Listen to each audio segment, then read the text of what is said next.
Swayam Prabha. Digital India. Educated India.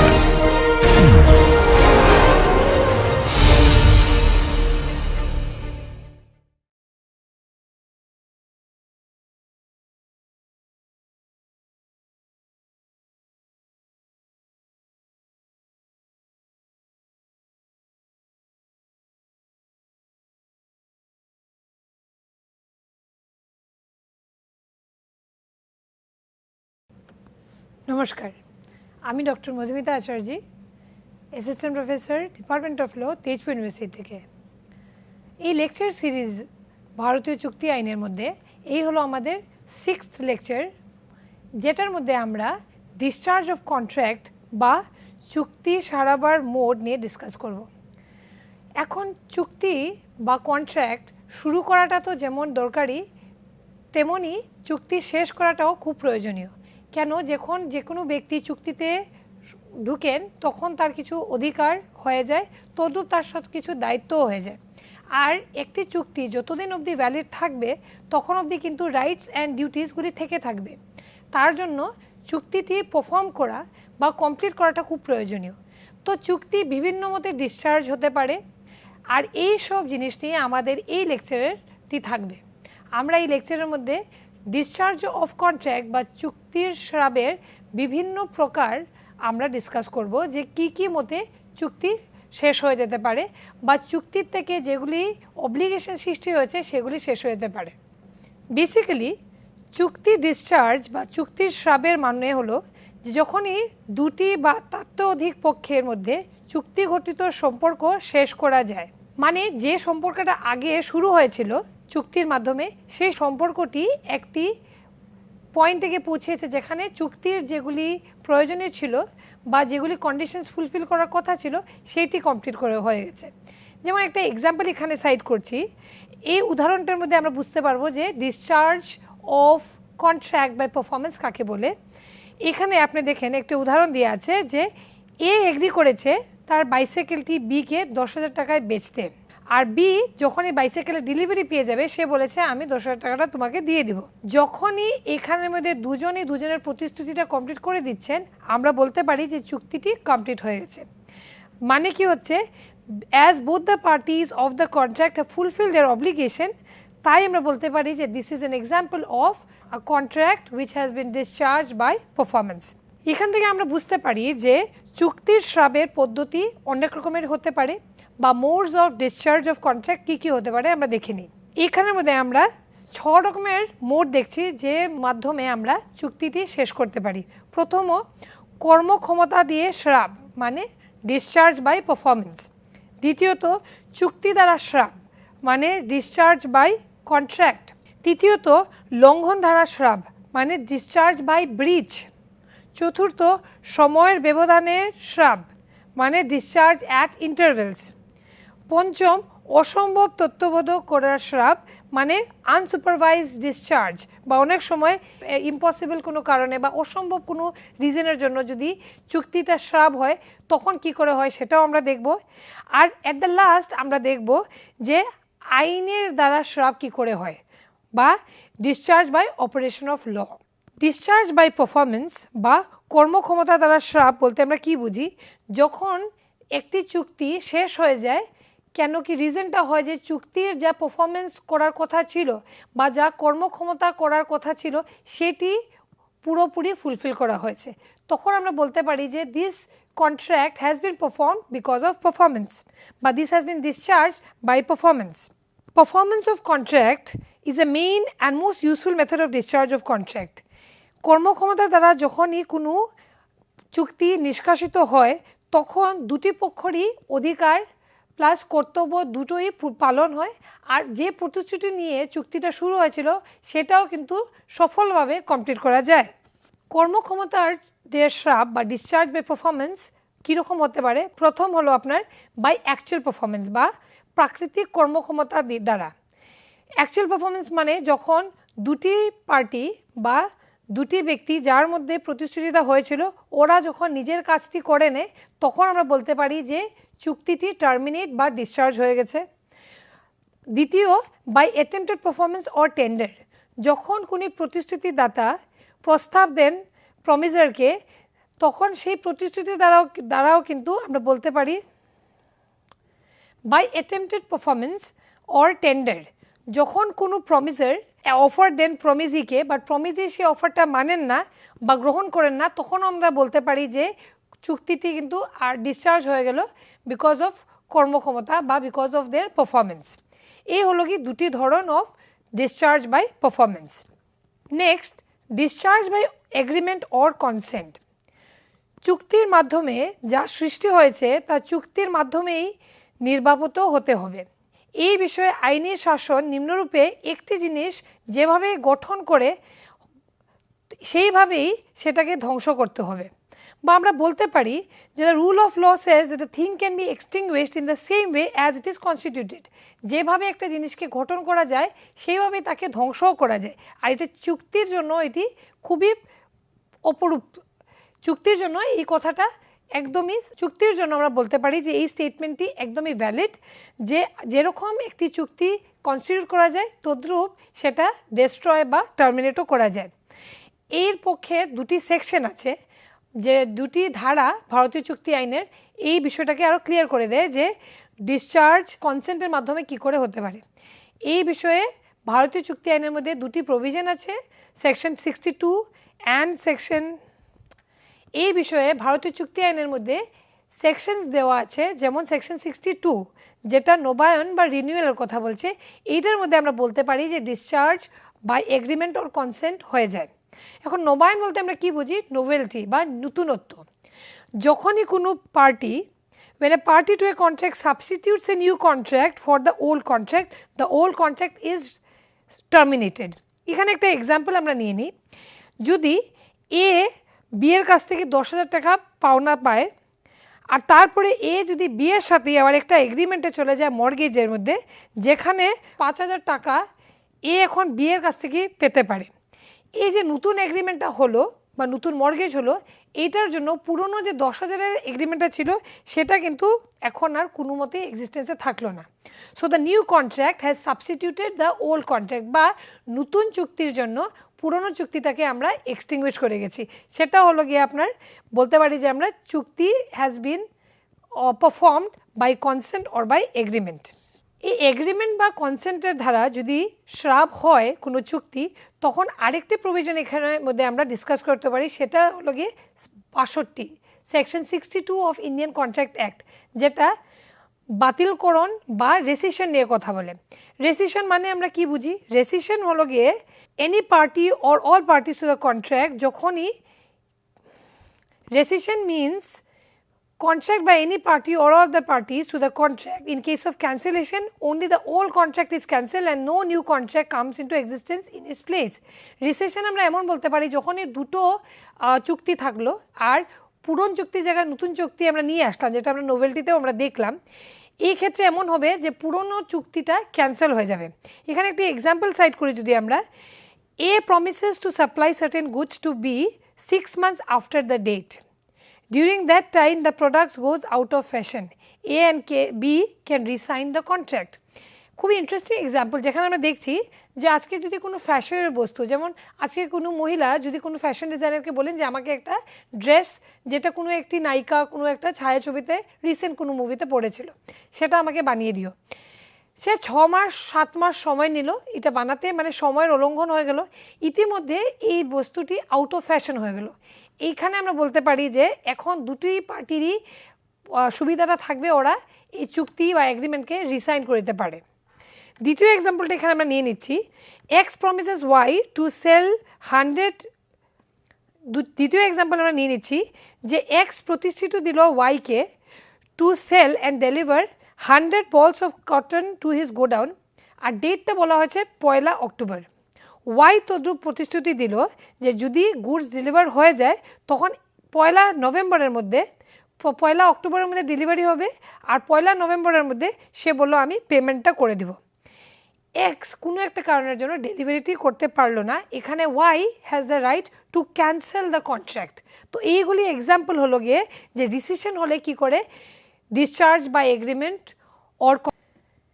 Next আবার এই পক্ষে আমরা আরেকটি সেকশনের ডিসকাশন করতে পারি, সেটা হলো গিয়ে সেকশন 62তেই লেখা আছে মডিফিকেশনের কথা। সো দেখেন সেকশন 62-র মধ্যে বিভিন্ন জিনিস বলা আছে, আর আমরা প্রত্যেকটা জিনিস বোঝার চেষ্টা করছি।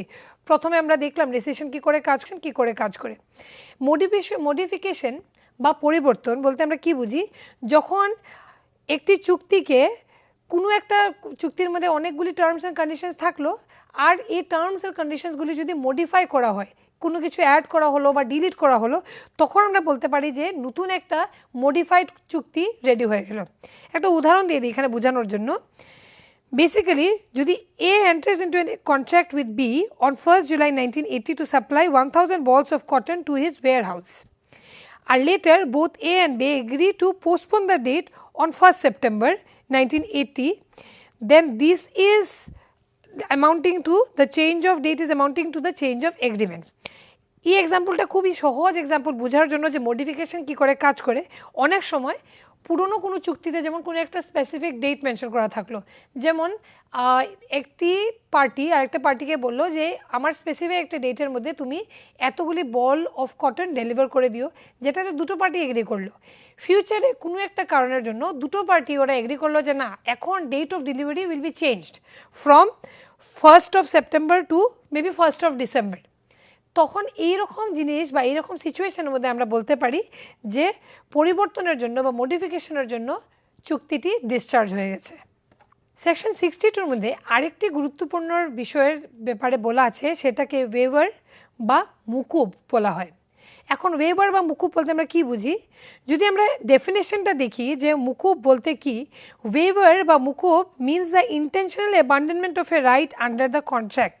Thus, it amounts to releasing a person from certain legal obligations under a contract. No consideration is required for waiver. ওয়েভারটাকে যদি আমরা সহজ ল্যাঙ্গুয়েজে বোঝার চেষ্টা করি তো আমরা বলতে পারি it means acceptance of less amount or less performance than what was actually due under the contract. অনেক সময় আমরা মুকুব করে দিই, মানে আপনি কোনো একটা জিনিস চুক্তি করলেন যে আমি তোমার কাছ থেকে এই জিনিসটা 100-এর অ্যামাউন্টে নেব, পরবর্তীকালে কোনো একটা কারণের জন্য আপনি অনেক সময় কী হয়ে যায়, আমরা তার কন্ডিশনস দেখে যে উভয় পক্ষ যে চুক্তিটা ফুলফিল করবে, অনেক সময় আমরা মুকুব করে দিই যে ঠিক আছে তোমার এত দিতে হয় না, তুমি আধাটা করে দিও বা 50% দিয়ে দিও। এইটাকেই আমরা ওয়েভার বলে থাকি। ওয়েভার করার পরও আমরা কিন্তু বলতে পারি যে অরিজিনাল যে চুক্তিটা ছিল সেটা কিন্তু এখন আর ইনস্টিটিউটেড থাকলো না। এখন যে চুক্তিটা গঠন হয়েছে after waving the original contract, that is a new contract. তো এটাও আমরা বলতে পারি যে the old contract has been discharged by the means of waiver বা মুকুবের মাধ্যমে আমরা চুক্তিটাকে ডিসচার্জ বা সব করে দিয়েছি। এই বিষয়টা বোঝার জন্য একটি কেস আমরা ডিসকাস করে নিই। কেসটির নাম হলো কাপুর চাঁদ ভার্সেস হিমায়ত আলী খান 1963। কেসের ব্যাকগ্রাউন্ডটা কী ছিল দেখেন। কাপুর চাঁদ was the creditor and Himayat Ali Khan was the ডেটার। কপুর চাঁদ কিছু পয়সা দিয়েছিল আর হিমায়ত আলী খান পয়সা নিয়েছিল। কেসের ফ্যাক্টই এমন যে হিমায়ত আলী খান কিছু পয়সা ধার করে কপুর চাঁদের থেকে and agrees to repay the loan by certain date. একটা ডেট দিয়ে দেয়, সেই ডেটের ভিতরে আমি তোমার পয়সাটা ঘুরিয়ে দিব, যেটা লোনের মাধ্যমে সাধারণত হয়ে থাকে, যেটা লোনের মধ্যে সাধারণত হয়ে থাকে। However, before the repayment day, both parties enter into an agreement where Kapoor Chand agreed to extend the time for repayment and reduce the amount of interest on the loan. কোনো একটা কারণে তারপর কাপুর চাঁদ হিমায়ত আলীর সাথে আরেকটা চুক্তিতে ওরা প্রবেশ করে, আর এইখানের মধ্যে পুরনো যে চুক্তির মধ্যে যে অ্যামাউন্টটা ছিল সেটার মধ্যে ইন্টারেস্টও কম করে দেওয়া হয় আর ডেট অফ পেমেন্টটাকেও এক্সটেন্ড করে দেওয়া হয়। Letter Himayat Ali Khan fail to pay the loan even with the extended period. কিন্তু ঘটনাক্রমে এমন হয় যে হিমায়ত আলী খান এই ডেট এক্সটেনশনের পরও লোনটা রিপে করতে পারে না। এখানে লিগ্যাল ইস্যু দাঁড়িয়ে যায় যে whether Kapoor Chand could still enforce the original terms of the contract after extending or after agreeing to extend the time for repayment and reduce the interest. Supreme Court interestingly এখানে section 63 of ভারতীয় চুক্তি আইন বা Indian contract অ্যাক্টকে refer করে আর বলে যে the প্রমিসি Kapoor চাঁদ can wave or remit the performance of the contract wholly or in part, or extend the time for such performance without any new consideration. Therefore, Kapoor Chand had effectively waived his right to enforce the original terms and condition when he agreed the extension and reduction of interest. So, এখানে court কিন্তু পুরোটাই liability বা দায়িত্ব কাপুর চাঁদের ঘাড়ে দিয়ে দিল। তো আমরা এখান থেকে এটা বুঝতে পারি যে বেসিক্যালি যদি আপনি মুকুব করে দেন তখন কিন্তু আপনি মুকুব করার পরে যেটা ডিসাইড হবে সেটাই লিগালি বাইন্ডেড থাকলো। মুকুব করার সাথে আমরা আরও দুটো জিনিস আমাদের মাথায় রাখতে হবে। একটি হলো যদি ম্যানার অফ কমিউনিকেশন বা রিভোকেশনটা কেমন করে হয়েছে। সেকশন 66 এর মধ্যে বলা হয়েছে যে the revocation of a voidable contract may be communicated or revoked in the same manner and subject to the same rules as apply to the communication or revocation of an offer. মানে কি হচ্ছে যে কোনো ভয়েডেবল contract যদি revoke হয়ে যায় তখন same রুলই apply হবে যেটি কমিউনিকেশন প্রস্তাবের কমিউনিকেশনের জন্য যেগুলি রুলস আছে মুকুব হয় যদি বা যদি রিভোক হয় তখনও সেম রুলসই অ্যাপ্লাই করবে। আরেকটি প্রভিশন এখানের মধ্যে যেটা গুরুত্বপূর্ণ হলো গিয়ে section 64 of Indian contract act, যেটি বলছে যে party resigning a voidable contract if he has received any benefit to the other party shall restore such benefit. মানে কি আপনি এরকম কোনো চুক্তি থেকে যদি আপনার কোনো আনডিউ প্রফিট হয়ে যায় তখন সেকশন 64 বলছে সেই জিনিসটা ঘুরিয়ে দিতে হবে। এইগুলি দুটো সেকশন পুরো ব্যাপারটাকে আমাদেরকে ক্লিয়ার করছে যে পারফরমেন্স বাই ডিসচার্জ কী করে হতে পারে। এখন আমরা ডিসকাস করি ডিসচার্জ বা ইম্পসিবিলিটি অফ পারফরমেন্স কী করে হবে। ইম্পসিবিলিটি বিষয়টা থেকে আমরা বুঝতেই পারছি যদি এরকম কোনো সিচুয়েশন হয়ে যায় যে কোনো একটা কন্ডিশনের জন্য আর চুক্তিটা করা সম্ভব নয় বা অসম্ভব হয়ে যায় তখনও এটা ডিসচার্জ হয়ে যাবে। এখানের মধ্যে দুটি ল্যাটিন প্রভার্ব বা ম্যাক্সিম আমরা রেফারেন্স দিতে পারি যেটাতে আমাদের ক্লিয়ারিটিটা চলে আসবে। প্রথম হলো আপনার লেক্সি নন কোজেট অ্যাড ইম্পসিবিলা। এই ল্যাটিন ম্যাক্সিমটার মিনিংটা খুবই ক্লিয়ার। এটা বলছে যে যদি কোনো প্রমিস ইম্পসিবল থাকে তখন এটি কিন্তু ভয়েড হয়ে যাবে। আর দ্বিতীয় ম্যাক্সিম এখানের মধ্যে হলো ইম্পসিবিলাম নুলা অব্লিগেটা এস্ট, যেটার অর্থ হলো what is impossible does not create an obligation. যদি কোনো বিষয় অসম্ভব থাকে তখন এইখান থেকে কোনো কর্তব্য বা কোনো অব্লিগেশন স্থায়ী হতে পারে না। লেক্স নন কগনিট অ্যাট ইম্পসিবিলা, এই ম্যাক্সিমটির অর্থ হলো that the law does not compel the impossible, যেটি অসম্ভব ওইটাকে আইন কোনো দিনই করার জন্য বলতে পারে না বা বলবে না। Legal principle is very clear, it asserts যে যদি কোনো পারফরমেন্স যদি জেনুইনলি অসম্ভব হয়ে যায় তখন ল বা আইন এরকম কোনো ব্যক্তিকে আর অব্লিগেশন দেবে না বা রেসপন্সিবল বা দায়িত্ব দেবে না সেই কাজটা করার জন্য।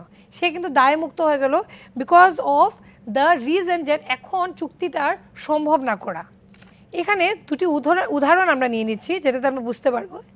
ফর এক্সাম্পল, যদি a contractor agrees to construct a building within a specified time period, part of the contract including sourcing scarce materials required for construction. এই এক্সাম্পলটা খুব ইন্টারেস্টিং। এক্সাম্পলে কী হচ্ছে, একজন কন্ট্রাক্টর উনি একটি বিল্ডিং কনস্ট্রাক্ট করতে একটি স্পেসিফিক টাইমের মধ্যে প্রতিশ্রুতি দিয়েছেন। আর এই কনস্ট্রাকশনের জন্য কিছু মেটেরিয়ালের প্রয়োজন যেগুলি মেটেরিয়াল খুব রেয়ার, মানে সবসময় সাপ্লাই পাওয়া যায় না। তারপরে ঘটনাক্রমে কি হয়ে যায় যে এই যখন এই সাপ্লাইটা ঘটনাক্রমে কি হয়ে যায় যে এখানে ইম্পসিবিলিটিটা হিট করে। কেমন যে একটা ন্যাচারাল ডিজাস্টার হয়ে যায় যেটার জন্য যে রিজন থেকে এই র মেটেরিয়ালসগুলি ডেলিভার হয় ওইখান থেকে সাপ্লাইটা তখন পিরিয়ডের জন্য সম্ভব থাকে না। তো এর জন্য এক্স্যাক্টলি যা রিকোয়ারমেন্ট ছিল বা তার যে দায়িত্বটা ছিল সেটা কিন্তু অসম্ভবতার কারণে এখন ইম্প্যাক্টেড হয়ে গেল। এখানে ল রেকগনাইজ করেছে যে contractor has become enable to source the raw material, সে করতে পারছে না। আর কারণটা হলো natural disasters which has led to the impossibility. তার জন্য আমরা বলতে পারি যে contractor shall not be liable for the failure of completing the construction as originally agreed. Performance as agreed becomes, so আমরা বলতে পারি যে এই যে ম্যাক্সিমটি এটি হলো এক্সেপশন বা ব্যতিক্রম জেনারেল রুলের, যে কোনো জিনিস যখন ইম্পসিবল হয়ে যায় তখন কি করে তাকে আমরা দায়বদ্ধ করতে পারি না। জেনারেল রুল মানে আমি বলতে চাইছি যে বেসিক্যালি তো আপনি যখন চুক্তি করছেন তখন আপনার কর্তব্য হলো যে চুক্তিটাকে পুরো করা, বাট এইরকম কোনো কারণের জন্য যদি আপনি চুক্তি পুরো না করতে পারেন তখন আমরা বলতে পারি যে the performance has been impacted by impossibility. Next আমরা যদি নেক্সট স্লাইডে আমরা নেক্সট যে ল্যাটিন প্রভার্বটি আছে তার ব্যাপারে জানার চেষ্টা করব, সেটি হলো ইম্পসিবলম নুলা অব্লিগেটা এস্ট। এখন এই প্রভার্ব বা এই ল্যাটিন এক্সামের অর্থটা কি? দিস ম্যাক্সিম ইম্পসিবলা নুলা অব্লিগেটা translate what is impossible does not create obligation. যদি কোনো বস্তু অসম্ভব হয় তখন তার থেকে কোনো দায়িত্বর কোনো দিন গঠন হতে পারে না। যেহেতু জিনিসটি অসম্ভব হয়ে গেছে করা, তার জন্য এখন লিগ্যাল কোনো অব্লিগেশনও তার থেকে সৃষ্টি হতে পারে না। এটার জন্য একটা খুব ইন্টারেস্টিং আমরা উদাহরণ নিয়ে নিচ্ছি আজকে। এটার জন্য একটা এক্সাম্পল নিয়ে নিচ্ছি যে কিভাবে যদি কোনো জিনিস অসম্ভব থাকে তাহলে অব্লিগেশনও লিড করে না। আজকে দুটি পক্ষের মধ্যে যদি কোনো চুক্তি হয়, যে আমি এখানে যে ইলাস্ট্রেশনে দিয়েছি আপনারা দেখে নেন, যে contract is made between two parties, যেখানে পার্টি এ এগ্রি করছে কিছু মিস্টিক্যাল ক্রিয়েচার ডেলিভার করবে একটি পার্টি যেটা বি অর্গানাইজ করছে। এখানে খুব ইন্টারেস্টিংলি মিস্টিক্যাল ক্রিয়েচার বলতে আমরা কি বুঝাই? অনেক সময় আমরা মাইথোলজিতে অনেকগুলি ক্রিয়েশনস বা অনেক কাল্পনিক আমরা ক্যারেক্টার্স ক্রিয়েট করে থাকি। যেমন এক্সাম্পল ইউনিকর্ন এরকমই একটা মিস্টিক্যাল একটা ক্রিয়েচার, একটা যে ঘোড়া যার একটি হর্ন আছে, তো ওইটা বেসিক্যালি গল্পের মাধ্যমে আমরা শুনে থাকি। এখন এইরকম কোনো ব্যক্তি যদি কাউকে প্রতিশ্রুতি দেন যে আমি তোমার পার্টির জন্য এরকম একটা ইউনিকর্ন নিয়ে আসব, তো আমরা তো জানি যে বাস্তবে এটি পসিবল না বা ইম্পসিবিলিটি হবেই, তার জন্য এখানে কোনো দায়িত্বও হচ্ছে না। এই কন্ট্রাক্টটি বেসিক্যালি ভয়েড হয়ে যাবে, কেন কি সাবজেক্ট ম্যাটার যেটি ইউনিকর্ন সেটা কিন্তু ডেলিভার করা অসম্ভব, এটি নাই, বাস্তবে এই জিনিসটি নেই, তার জন্য ডেলিভার করাটা অসম্ভব। Therefore, party A here is legally not bound to provide something that does not exist. So, law recognizes inherent impossibility আর তার জন্য কোনো অব্লিগেশন বা দায়িত্ব এখান থেকে দিচ্ছে না। এই এক্সাম্পলটা থেকে বা এই ম্যাক্সিম থেকে আমরা বুঝতে পারছি যে আইন খুবই লজিক্যালি কাজ করে। তার জন্য এরকম কোনো চুক্তি যেটাতে অসম্ভব কোনো কন্ডিশনস লাগানো হয় সেটা কিন্তু ডিসচার্জ করে সম্ভব না, এটা আগের থেকে ল মেনে নিয়েছে। তার জন্য this are some establish set rules, যেখানে আমরা বলতে পারি যে চুক্তি অসম্ভব কারণের জন্য ফুলফিল করা গেছে না। But this is also one of the ways যেভাবে আমরা চুক্তি শ্রাপ করতে পারি, বাট এখানে রিজনটা হলো অসম্ভবতা বা ইম্পসিবিলিটি। এখন আমরা কিছু কন্ডিশনস দেখে নিই বা ফ্যাক্টর যে কারণে ইম্পসিবিলিটি হয়। বেসিক্যালি ইম্পসিবিলিটি হওয়ার জন্য কিছু কারণের প্রয়োজন আছে বা কিছু ফ্যাক্টরসের প্রয়োজন আছে, যেখানে আমরা বলতে পারি যে হ্যাঁ এইগুলি ইম্পসিবিলিটিতে সাবসিকুয়েন্টলি ইফেক্ট করে কন্ট্রাক্টকে। যেমন চুক্তিটা যখন হয়েছিল তখন একদমই ভ্যালিড ছিল, দুটো পক্ষরই কম্পিটেন্সিও ছিল, কিন্তু কোনো একটা রিজনের জন্য সেটা অসম্ভব হয়ে যায়। আমি এখানে কয়েকটি গ্রাউন্ড বা ফ্যাক্টরস লিখে দিয়েছি যার জন্য সুপারভিনিং ইম্পসিবিলিটি হয়ে যেতে পারে। যেমন প্রথম হলো আপনার যখন চুক্তির বিষয়বস্তু ধ্বংস হয়ে যায় বা যখন destruction of the content of the contract হয়ে যায়, যখন যে বস্তুকে নিয়ে চুক্তিটা হয়েছে সেটাই যদি ধ্বংস হয়ে যায় তখন এই চুক্তি কিন্তু ডিসচার্জ হওয়াটাই স্বাভাবিক। তখন এই রকম কন্ডিশনসের মধ্যে তখন আর চুক্তি পারফর্ম করা সম্ভব নয়। দ্বিতীয়ত বস্তুর সাথে কোনো একটি নন এক্সিস্টেন্স বা non occurrence of certain state of matter হয়ে গেছে, বা আমরা বলতে পারি যে নির্দিষ্ট অবস্থায় আর জিনিসটা নেই, তার জন্য চুক্তিটি ডিসচার্জ হয়ে গেছে। তৃতীয়ত death or disability of person service, দুটি ব্যক্তির মধ্যে যখন চুক্তি হয় তখন একজন ব্যক্তির যদি মৃত্যু হয়ে যায় তখন আমরা বলতে পারি, আর যদি স্পেসিফিক্যালি কোনো সার্ভিস দেওয়ার কথা ছিল তখন আমরা বলতে পারি যে এইরকম চুক্তি ডিসচার্জ হয়ে যাবে। বা অক্ষমতার কারণেও সেটা হতে পারে, যে কোনো সময় কোনো একটা ডিসেবিলিটি হয়ে গেল, একটা মানুষের অ্যাক্সিডেন্ট হয়ে গেল, তার হাত পা চলে গেল, তো তখন যেহেতু পার্সোনাল সার্ভিসের প্রয়োজন ছিল আর সে আর করতে পারছে না, তো এইরকমও সুপারভিনিং ইম্পসিবিলিটি হয়ে যেতে পারে। চতুর্থ, যখন আইনের কোনো পরিবর্তন হয় বা চেঞ্জ ইন ল বা যে কোনো ব্যক্তি রেজিগনেশন করেন বা স্ট্যাচুটরি কোনো অথরিটির কারণে কোনো পজিশনে পরিবর্তন হয়। চেঞ্জ ইন লটা আমরা খুব ডিটেইলে ডিসকাস করব যখন এই পয়েন্টটা ডিসকাস করব, বাট ফর জেনারেল আন্ডারস্ট্যান্ডিং আমরা বলতে পারি যে বেসিক লতে যখনই কোনো বিষয়বস্তু পরিবর্তন হয় তখন আমরা বলতে পারি যে পুরো চুক্তিটা ডিসচার্জ হয়ে যাবে। যেমন আমরা বললাম যে আজকে ভারতীয় দণ্ড যে কোড আছে, Indian penal code, it has been reformed we can say, or এখন আমাদের ভারতীয় ন্যায় সংহিতা চলে এসছে। তো আমরা যেমন অ্যাটেম্প টু সুইসাইড একটি অফেন্স ছিল তখন, এখন কিন্তু attempt to suicide as a offence has been removed under ভারতীয় ন্যায় সংহিতা। তো এখন আমরা বলতে পারি যে কোনো ব্যক্তি যদি অ্যাটেম্প টু সুইসাইড করে তাকে আমরা কিন্তু আইন বিধি দিয়ে তাকে শাস্তি দিতে পারি না। এটি একটা এক্সাম্পল জাস্ট বোঝার জন্য। কিন্তু অনেক সময় কি হয়, অনেক বিষয়তে কোনো একটা চুক্তি করা হলো আর ইতিমধ্যে নতুন কোনো আইন এই বিষয়তে রেগুলেট হয়ে গেল বা লেজিসলেট হয়ে গেল, মানে যেই মোমেন্টে লটি পাস হয়ে গেল এখন চুক্তিটাও তো সেইভাবে চেঞ্জ হবে। তার জন্য আমরা বলতে পারি যে change in law becomes a reason for supervening impossibility. আর পঞ্চম রিজন হলো আউটব্রেক অফ ওয়ার।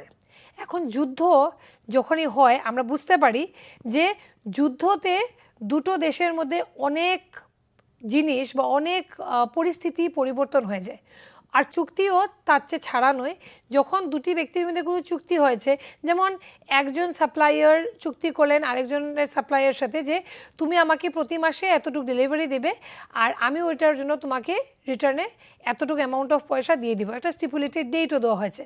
বাট তখন সেই দেশে যেখান থেকে ডেলিভারি করা হয়েছে ওইখানের মধ্যে একটি আউটব্রেক অফ ওয়ার হয়ে গেল।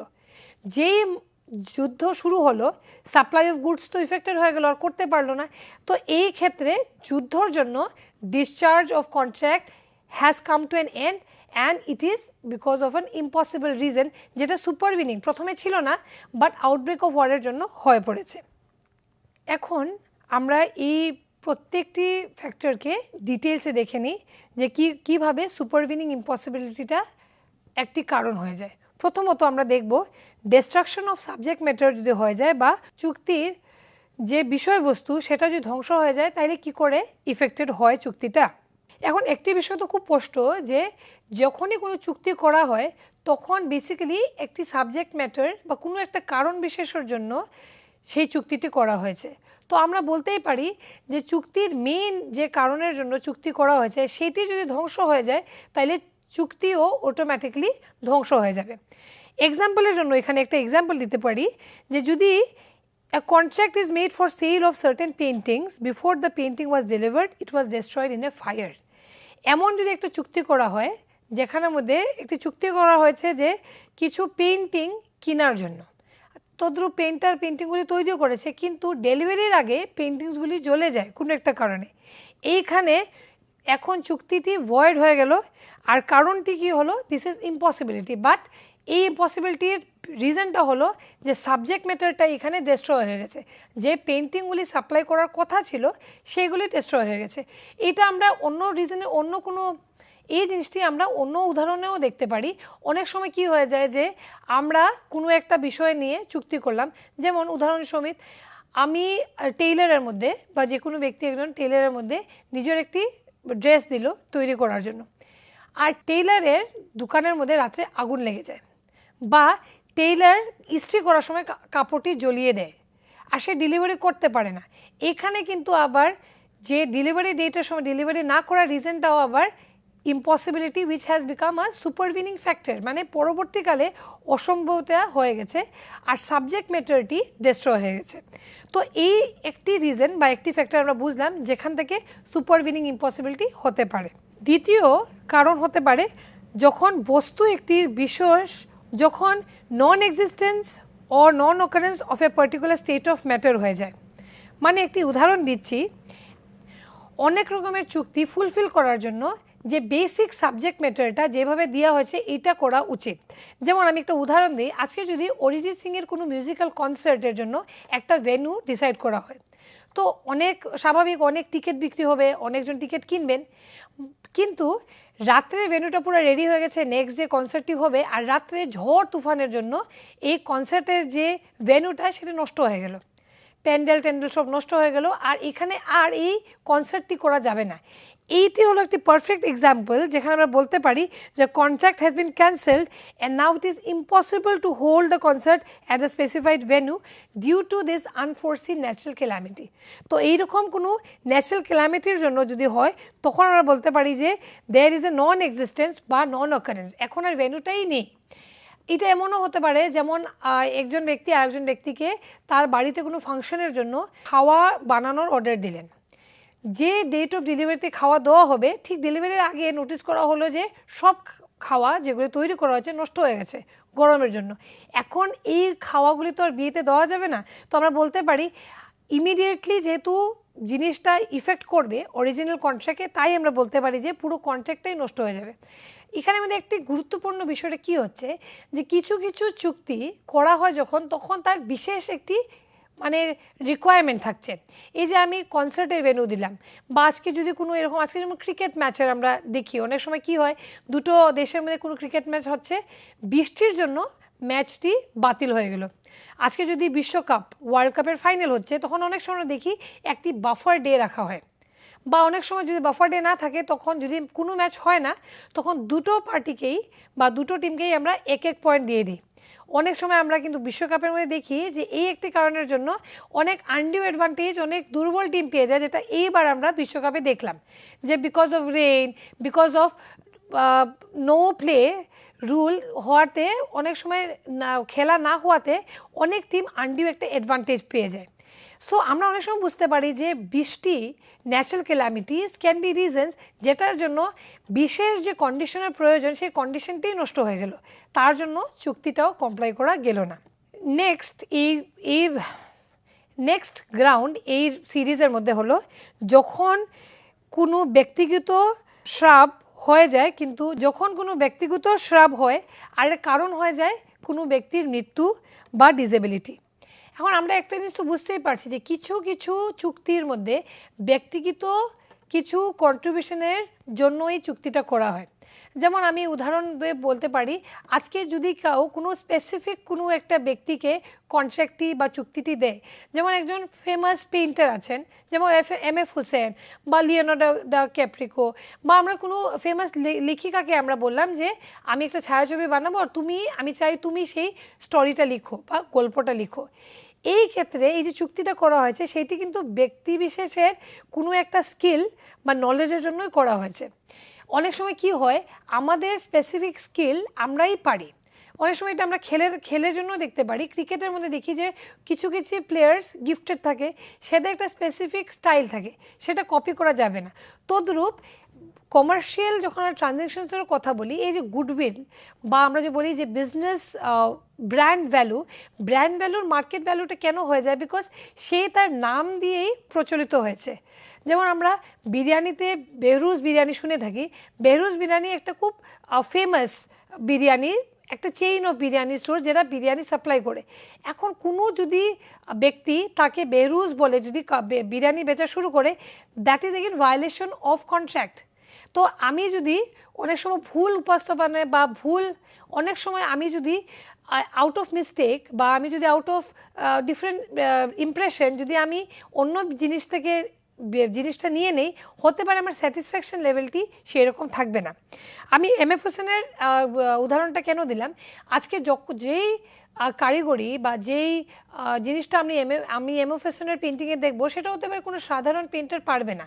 তো এইখানে যদি কারণ বিশেষ সেই ব্যক্তি যে স্পেসিফিক পারফরমেন্স করা উচিত ছিল তার যদি মৃত্যু হয়ে যায়, বা অনেক সময় হয়ে যায় তার যদি কোনো ডিসেবিলিটি হয়ে যায়, মৃত্যু তো আমরা বুঝতে পারলাম, ডিসেবিলিটি বলতে আমরা কী বুঝি, আজকে আমি যে কোনো একটা কনসার্টের জন্য যদি দুটো ব্যক্তির মধ্যে একটি পারফরমেন্সের জন্য একটি চুক্তি হয়, এ আর বির মধ্যে, বি একটি বিখ্যাত ডান্সার, তো এর সাথে চুক্তি করা হয়েছে যে অন সাবসিকুয়েন্ট ডেট তিনি এসে পারফর্ম করবেন। পারফরমেন্সের আগে ঘটনাক্রমে ওনার অ্যাক্সিডেন্ট হয়ে যায় আর ওনার হাত পা চলে যায়, এখন উনি ডান্স করার সেই পজিশনে নেই। এখানে আমরা বলতে পারি because of this disability the contract will come to an end, বা ইম্পসিবিলিটির জন্য যেটি সুপারভিনিং হয়ে গেছে তার জন্য সাপটি আর ডিসচার্জ করা যাবে না। তার জন্যই চুক্তিটার শ্রাপ হবে না, বা তার জন্যই এগ্রিমেন্টটি ডিসচার্জ হয়ে যাবে বা কন্ট্রাক্টটি ডিসচার্জ হয়ে যাবে। এখন আমরা কিছু উদাহরণ দেখে নিব যেখানে আমরা বুঝতে পারবো যে যখন কোনো আইনের মধ্যে পরিবর্তন করা হয় তখন কি করে সুপারভিনিং ইম্পসিবিলিটিটা হয়ে যায়। যেমন এখানে দেখেন আমি কি বলার চেষ্টা করছি, একটা উদাহরণ নিয়ে নিচ্ছি। If a company contracts two export a specific product, যে কোনো একটি স্পেসিফিক প্রোডাক্ট সাপ্লাই করার জন্য সে অনুমতি দিল, সাবসিকুয়েন্টলি গভর্নমেন্ট কী করে তার উপরে একটি ব্যান লাগিয়ে দেন, এক্সপোর্ট তার করা যাবে না। আর এই নিউ রেগুলেশনের জন্য এখন তাদের মধ্যে যে চুক্তিটা করা হয়েছিল সেইটি কিন্তু টার্মিনেট হয়ে গেল। তো আমরা বলতে পারি যে আইনের পরিবর্তনের জন্য the contract has bin terminated.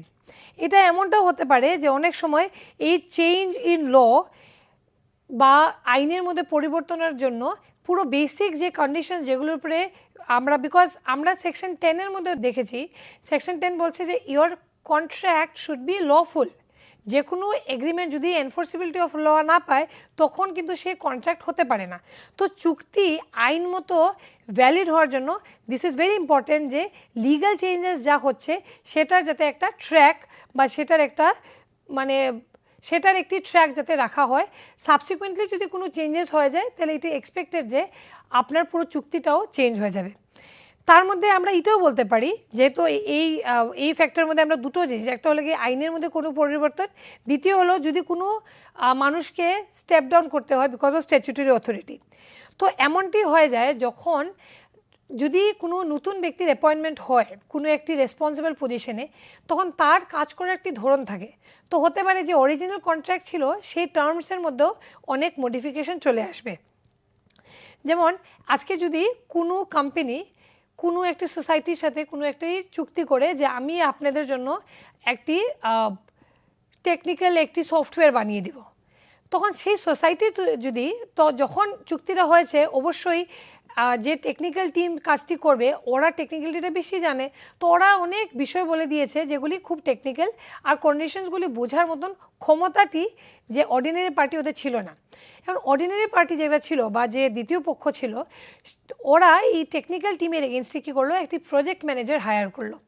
Project manager higher করার পর প্রজেক্ট ম্যানেজার নোটিস করলো যে এরকম বহু জিনিস ছিল চুক্তিতে, টার্মস অ্যান্ড কন্ডিশন যেগুলি এই অর্গানাইজেশনের জন্য ভালো নয়, তো সেইগুলিকে মডিফাই করতে পারে। তো অনেক সময় কী হয়ে যায়, because of this change in the statutory position বা because of this introduction of the new person আমরা বলতে পারি যে পুরোটা চুক্তিটা চেঞ্জ হয়ে যাবে বা ইম্পসিবল হয়ে দাঁড়াবে আর পারফর্ম করার জন্য।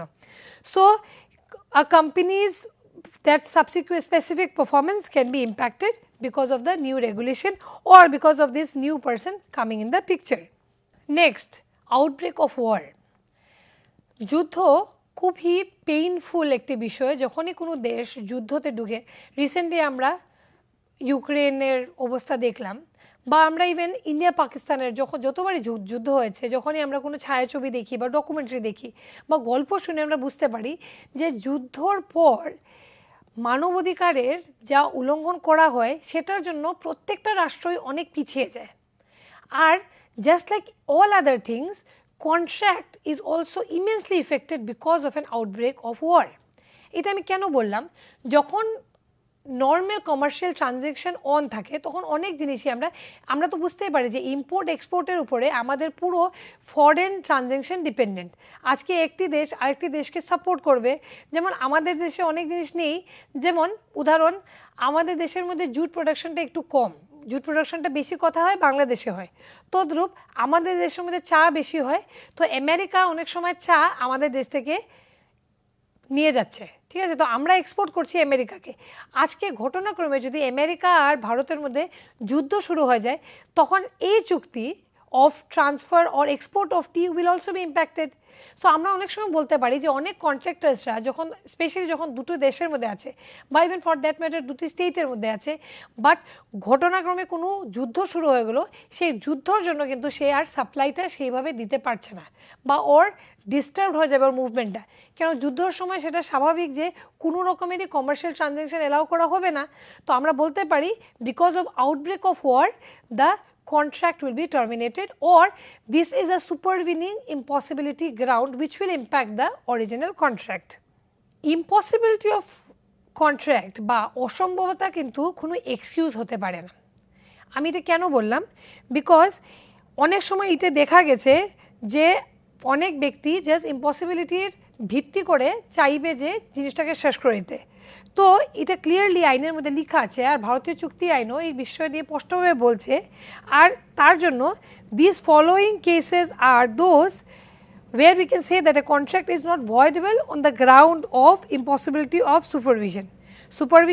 Impossibility of supervision এর জন্য এই কন্ট্রাক্টগুলি voidable হবে না।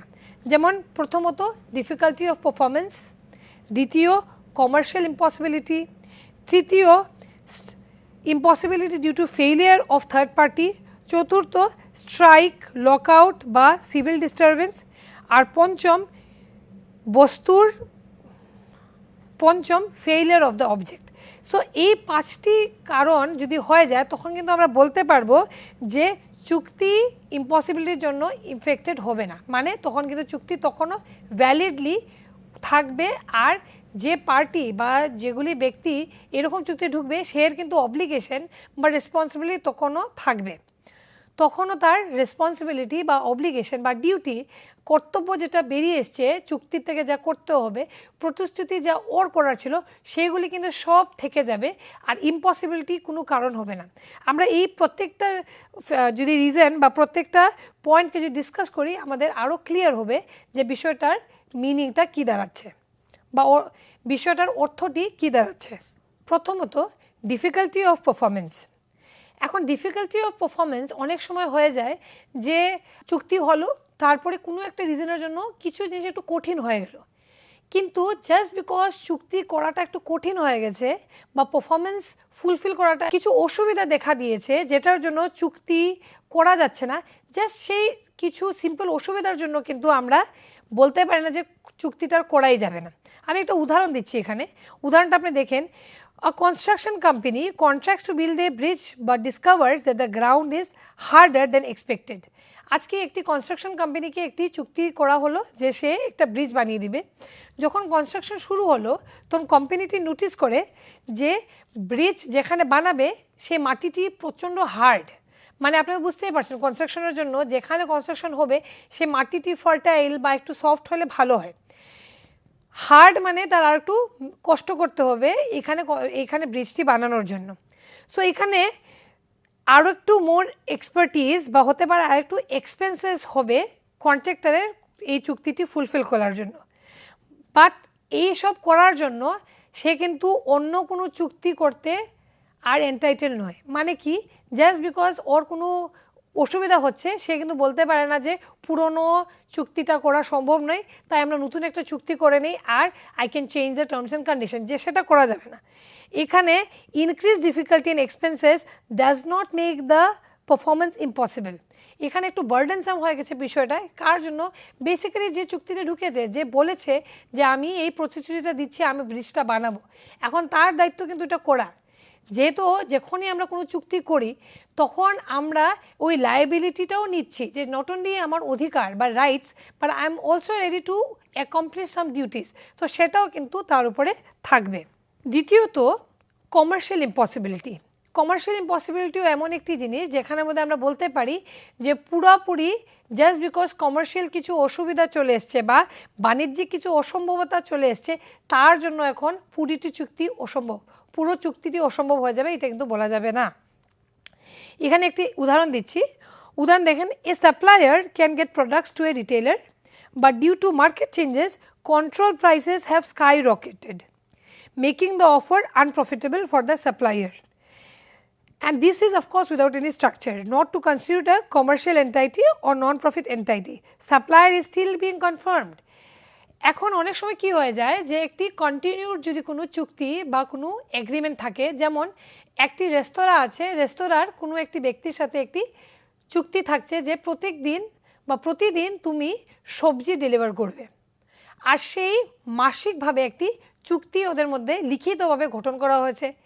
এখন দেখা গেল হঠাৎ করে বিকজ অফ ন্যাচারাল ক্যালামিটি যেমন ফ্লাড হয়ে গেল আর সবজির দাম প্রচণ্ড বেড়ে গেল, যেহেতু সবজির দাম বেড়ে গেল, এখন কিন্তু আমরা এটা বলতে পারি না যে সে ব্যক্তির খুব সহজ হবে, বিকজ যখন চুক্তিটা সে করেছিল তখন তার ধারণা যা ছিল ওই হিসাবে চুক্তিটা করা হয়েছে, কিন্তু এই মার্কেট চেঞ্জেস বা প্রাইস চেঞ্জ যেটা হলো সেটার জন্য কিন্তু এখানে আমরা বলতে পারি না যে আর চুক্তিটা সম্ভবই নয়। This is a perfect example of commercial impossibility which is very much exception to the general rule, মানে impossible এখনো হয়নি, এই ইম্পসিবিলিটিটা is a restriction to that person, ব্যক্তি বিশেষের জন্য অফকোর্স এটা অসম্ভব হয়ে যাচ্ছে বা কঠিন হচ্ছে, কিন্তু তা বলে সে কিন্তু চুক্তিটাকে শেষ করতে পারে না। তারপর তৃতীয় হলো impossibility due to failure of third person, হলো গিয়ে তৃতীয় এমন গ্রাউন্ড যেটাতে আমরা বলতে পারি না যে অসম্ভব হয়ে যাবে। এখানে আমরা একটা এক্সাম্পল নিয়ে নিচ্ছি বোঝার জন্য। উদাহরণে কি বলা আছে, a contractor agrees to install a certain type of equipment in a building. একটি কন্ট্রাক্টর বিল্ডিংয়ের মধ্যে যে কোনো একটা স্পেসিফিক একটা ইনস্ট্রুমেন্ট লাগাবো বা ফিট করবে বলে ভেবেছে। এই ইনস্ট্রুমেন্টটার বেসিক্যালি দুটো কারণ হচ্ছে। সো কন্ট্রাক্ট, একটা এক্সাম্পল এখানে নিয়ে নিচ্ছি, a contractor agrees to install a certain type of equipment in a building. For example CCTV camera লাগানোর জন্য সে প্রতিশ্রুতি দিয়েছে। The equipment manufacturer fails to deliver it on time.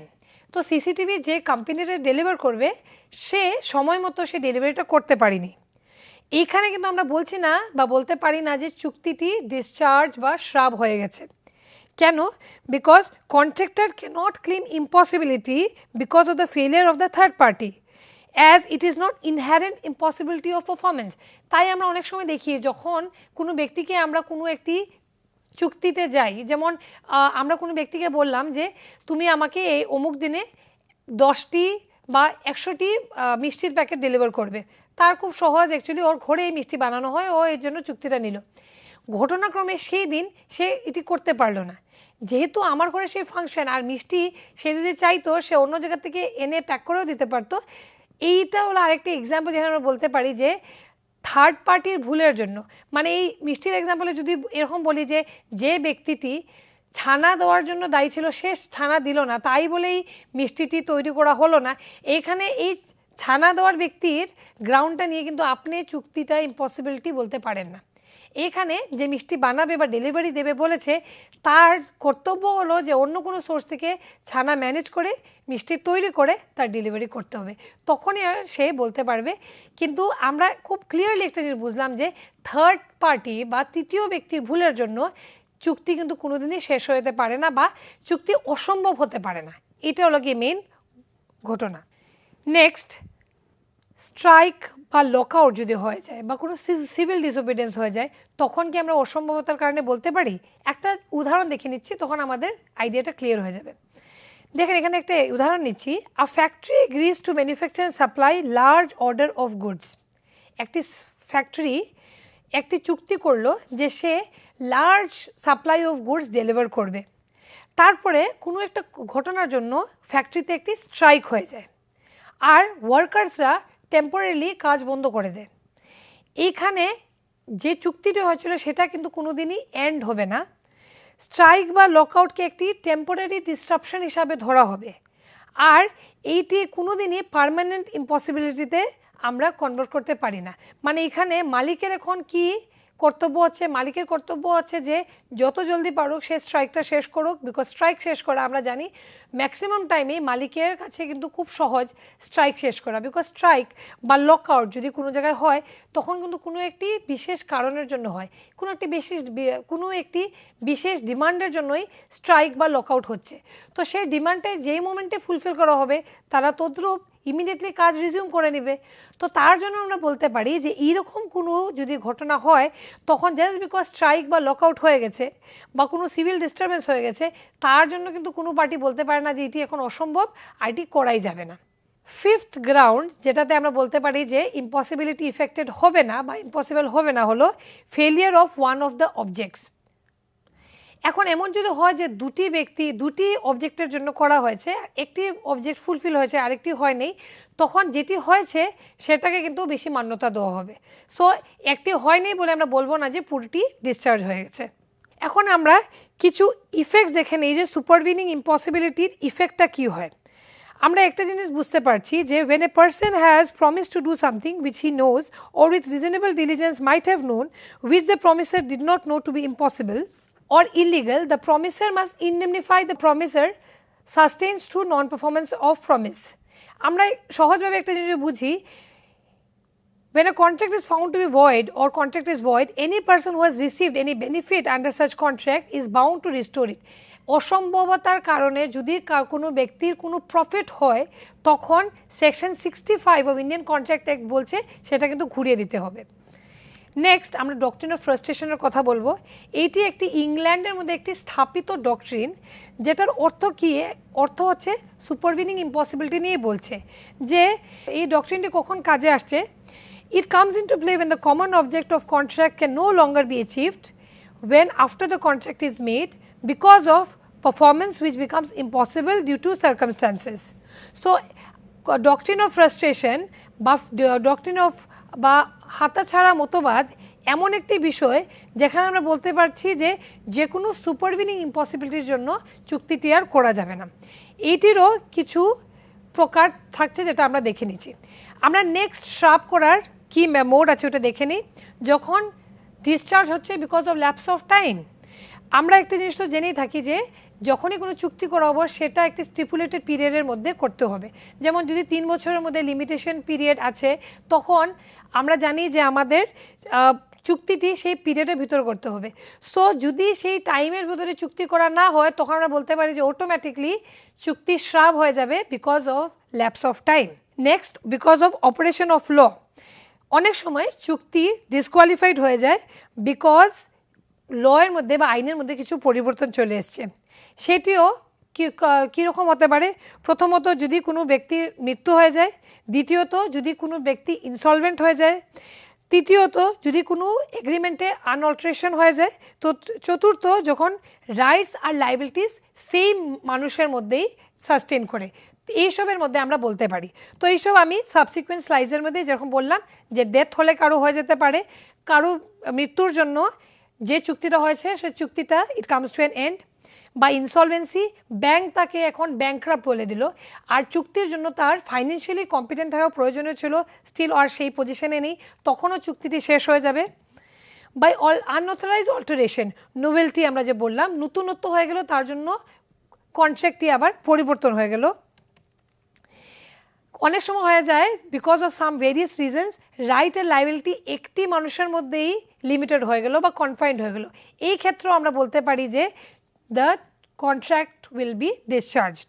R last but not the least আমরা এটাও বলতে পারি যখন ব্রিচ অফ কন্ট্রাক্ট হচ্ছে।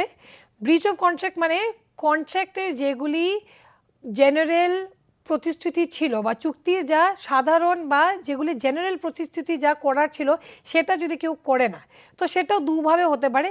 One is by actual performance and second is by anticipatory mode.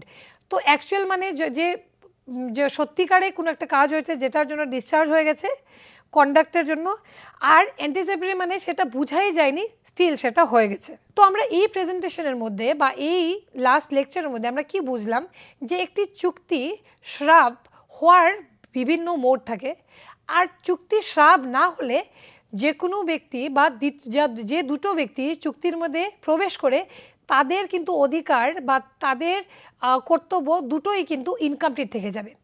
উদাহরণ সমেত আমরা সবসময় এটা মাথায় রাখতে হবে যে চুক্তি করার সবসময় একটি উদ্দেশ্য থাকছে, সবসময় কোনো কারণের জন্য উদ্দেশ্য, সবসময়ই চুক্তি কোনো না কোনো কারণের জন্য করা হচ্ছে। তো যদি সেই কারণটি ফুলফিল করা হয় তখন অটোমেটিকলি চুক্তিটি ডিসচার্জ হয়ে যাবে।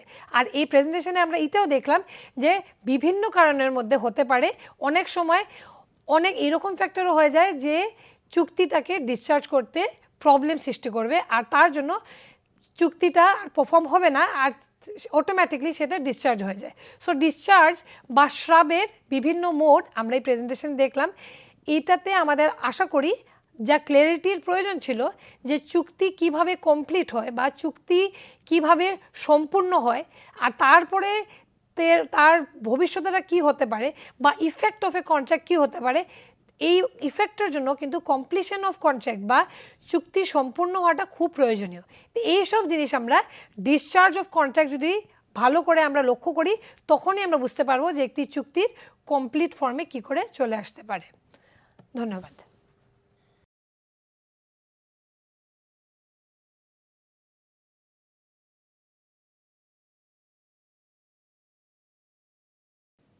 I am A.K. Sharma and I teach sociology at IIT Kanpur. I am going to address the question, what is the relevance of statistics in sociology?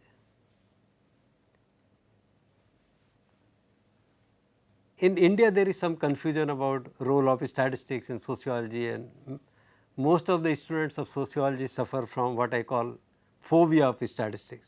But actually, if you look at history of sociology or the kind of work that are being done in sociology or which are published in prestigious academic journals, you find that there is a lot of use of statistical methods, and not simple methods, very advanced methods. All of you know, as students of sociology, you know that one of the founding fathers of sociology, Comte, or another founding father, Emile Durkheim, they said that sociology is one subject which differs from other subjects in the questions that they try to answer, but they use the same method, the method of science. And that in sociology, those who believe in this kind of approach, they are called positivists. Emile Durkheim called them positivists. They believe that social issues must be studied by using observations, experiments, and other modes of collection of data. Now, statistics can help sociologists in three ways. Because if sociology is about social facts or patterns, not individuals, patterns of thinking, patterns of feeling, patterns of acting, behaving, and they can be measured, they can be quantified, and that explanation of one social fact can be given only in terms of other facts. We need statistics, because statistics can measure these facts. Statistics can describe these facts. So, one branch of statistics, we can call it descriptive statistics, can help us in summarizing data, in measuring facts, like you are all familiar with simple statistical things like mean, mode, median, or methods of dispersion, standard deviation, range, variance. These are descriptive measures. They can also be used to measure skewness or symmetry or asymmetry in the data. Other types of statistical methods, which are called inferential statistics, are used to test hypotheses. We know that any science, including sociology, if we follow that positivistic tradition, is about testing hypotheses using scientific methods. And for testing hypotheses, like for comparative purposes, comparing means of two samples or comparing variances of two samples or comparing correlation coefficients or regression coefficients, we need inferential statistics. And if you are familiar with some of them, t-test, z-test, chi-square test, f-test, these are the tests which come under inferential statistics. We use statistics for drawing inferences about two or more samples. And thirdly, statistics can also be used for posing new questions. I remember that a few months ago, I read an article in Population and Development Review in which the authors Cole and Gramajo, they tried to explain homicide rates and variations in homicide rates across countries in the entire world. And they found, based on statistical analysis, logistic regression and all, they found that one factor which explains variations in homicide rates in the world is female education, not culture, not governance so much, not even male education, but female education. Now, if facts are showing this, so you have a new sociological question. Why is it that rise in female education leads to higher homicide rates? And Cole and Gramajo then gave certain hypotheses. You may not agree with those hypotheses. You may conduct this study on your own or test these hypotheses given by Cole and Gramajo using statistical methods. But the point I am making that in addition to describing data, drawing inferences, statistical methods can also be used for raising new questions in sociology. And of course, you are all familiar that whenever the issue of prediction comes, predicting population of India, predicting urbanization, predicting per capita income of India 20 years from now, 50 years from now, there also statistical methods are of great help. And finally, statistical methods have been used in monitoring and evaluation of development policies run by various governments and NGOs. Thank you very much.